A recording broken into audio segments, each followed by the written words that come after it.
I've put together a list of the top altcoin prospects from now till the end of 2025. And to be fair with you, I never thought I would talk about some of these, but I just can't keep ignoring them. Time and experience have convinced me otherwise. Honestly, I've missed out on great opportunities over the years because I've labeled them as unserious or scam, and because I've refused to acknowledge their positive development. I'd been stubborn in the past, clinging onto my biases, but I'm not doing this anymore. And today, I want you to see these 5 alts that I've completely changed my mind on because they will blow up in the second half of 2025.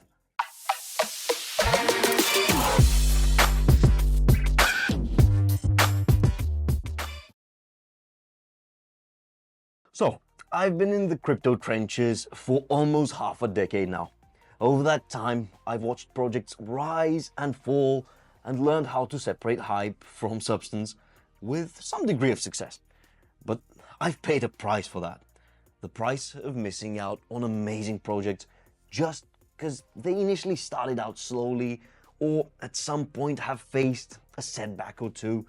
I've gotten disenchanted with them and never touched them again, only for them to do a 10x or a 100x returns a few months later, with me watching on the sidelines.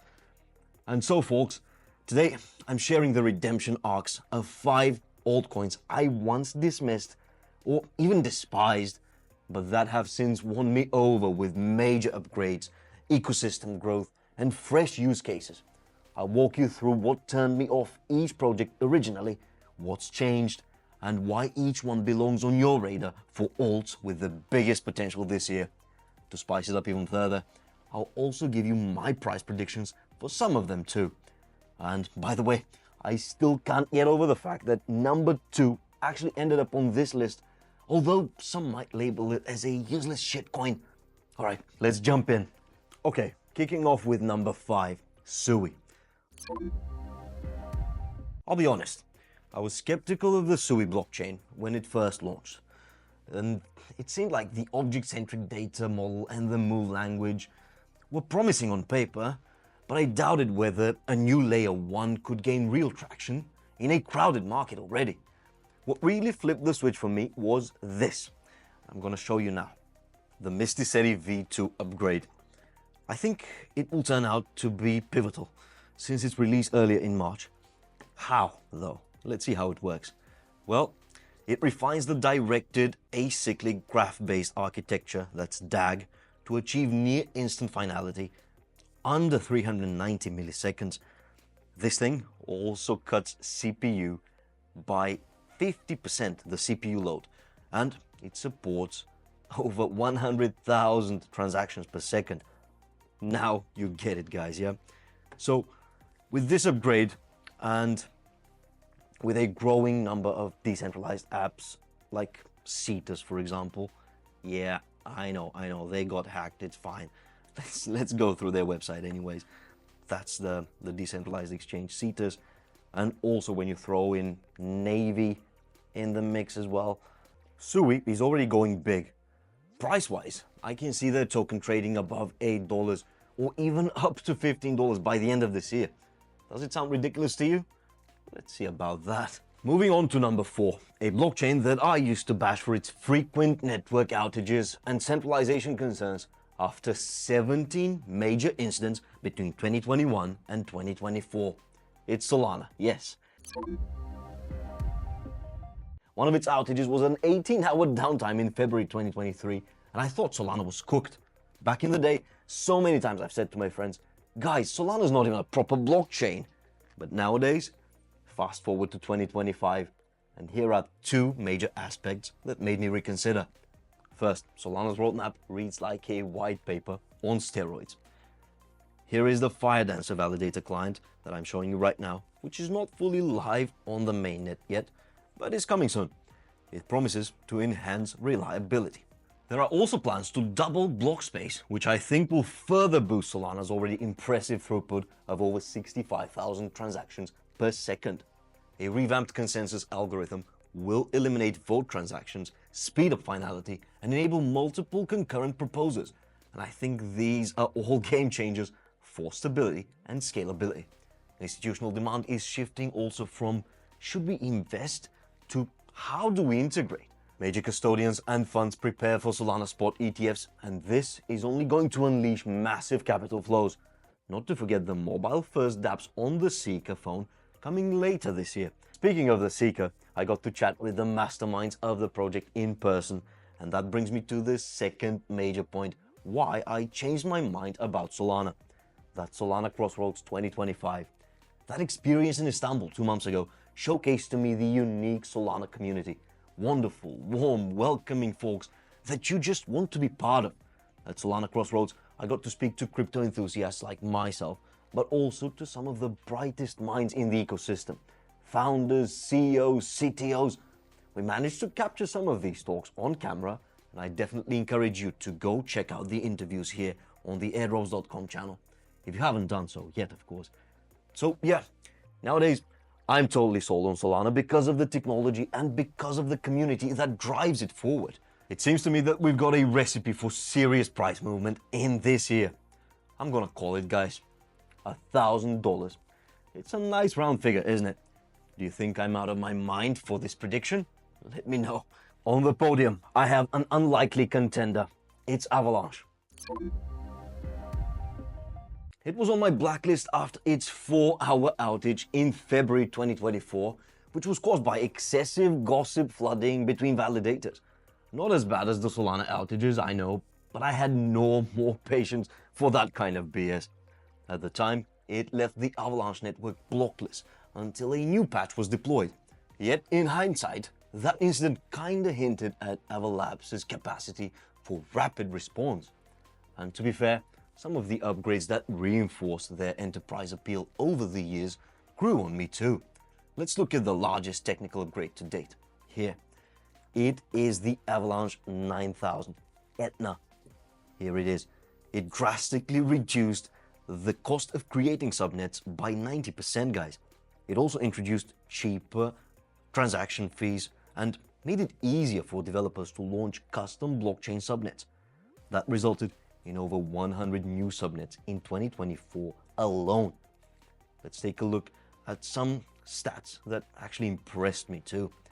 The monthly active wallets that have surged by 400% to over 2.2 million. Can you believe that? And there are the daily transactions too, which have reached all-time highs basically. These speak to me of serious user adoption across DeFi and NFT platforms too. Additionally, Avalanche's total value locked remains among the healthiest in DeFi, and liquidity across its subnets continues to expand. This signals to me a vibrant multi-sector ecosystem, to be fair. All in all, guys, in terms of price potential, I think AVAX is bound to hit $150 by the end of the year. Take it or leave it. Here comes number 2, the inevitable meme coin on this list. I had no other option but to include it. Fartcoin, yeah. I'll admit it, I rolled my eyes at their gimmick. Who needs fart sound effects on every transaction? And I avoided meme coins as unsustainable generally. But then, one day, I noticed Fartcoin's trading volume. Let's see it here. It was back then over 200 million daily. Nowadays, how about that? 412 million over the past 24 hours. And how about the market cap? It's over $1 billion. The heart of the Fartcoin project is its community though. They actively contribute through humor, memes, and participation in various activities. And to be fair, I find them hilarious at times, yeah. Look at that. More on the coin itself. It was listed on crypto.com a couple of months ago. Now Coinbase just added it to their listing roadmap too. And it seems like I have no choice but to pay at least some attention to Fartcoin. Anyway, I still treat meme coins as high risk, small position plays, but Fartcoin's ability to mobilize an audience makes it a force to reckon with, especially in a bullish environment that we have now. Ultimately, timing and position sizing will be everything for me personally. And now, let's see if you can guess the cherry on top, which was on my ignore list at first, because its Ethereum-backed token faced high gas fees, of course, and slow confirmations, and that just seemed impractical for real-world GPU rendering. But then it did the ultimate turnaround in one fell swoop to achieve much faster transactions, about 400 milliseconds finality, and a 95% lower fees. How did the project do it? By migrating from Ethereum to Solana in late 2023, as voted by its community as well. By now you've probably figured it out. Yeah, the top spot on my redemption arc list is Render, the project that connects users needing high-performance rendering, for instance 3D animation, AI training, with providers of idle GPU power. It's just brilliant technology, I think. Now, the migration I mentioned unlocked two critical developments. A, seamless, low-cost payments for rendering jobs, and B, a deflationary burn and mint equilibrium. This innovative model ensures that rendering jobs burn render tokens. Meanwhile, controlled emissions reward node operators too. That's proper deflationary pressure right there. I personally love the deflation phenomenon. Sorry, Keynes fanboys. And I'm glad that Render said no to apoplitorismophobia, fancy for fear of deflation. Another aspect that changed my mind on Render is the strategic partnerships. Let's take a look. Now here I am on the page of Outages. Why am I showing you this page? Because the collaborations with Outages and Endeavor and Stability AI that you can see here, they aim to democratize AI and 3D workflows.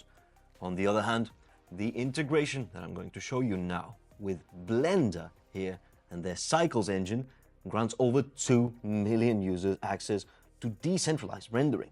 I can see institutional trust being further validated by Vonex's $52 million tokenized treasury fund on Render, and that's just amazing. To be fair, over the years, a whole host of other positives about Render emerged. That could take an entire video separately on its own for the project, and I may actually do one. So in case I do, and you don't want to miss it, then go on and subscribe to the channel right away. In summary, I now see Render not as just a niche project, but as a core infrastructure play for AI-driven industries. That, my friends, will become glaringly obvious on the charts this year. And then you will know for sure why Render took the crown on my list for the best altcoins to blow up in 2025. I am not sleeping on it, I'm telling you. So folks, there you have it, the redemption arcs of 5 altcoins I once wrote off, but now believe have transformed into top-tier 2025 opportunities. Sui fixed its scaling thesis with DeFi and cross-chain integrations. Solana is primed by major network upgrades, and its community is amazing, come on. Avalanche delivers true enterprise interoperability. Fartcoin is riding the Memecoin wave spectacularly well at that. And Render nailed its blockchain migration and continues to rise. Let me know if you thought this selection made sense to you, and if not, then drop me your favorite project with the largest potential in 2025 in the comments, according to you. Maybe I've slept on one or two obvious choices by mistake or on purpose. Who knows? I'm Stan. Thanks for watching airdrops.com. See you next time.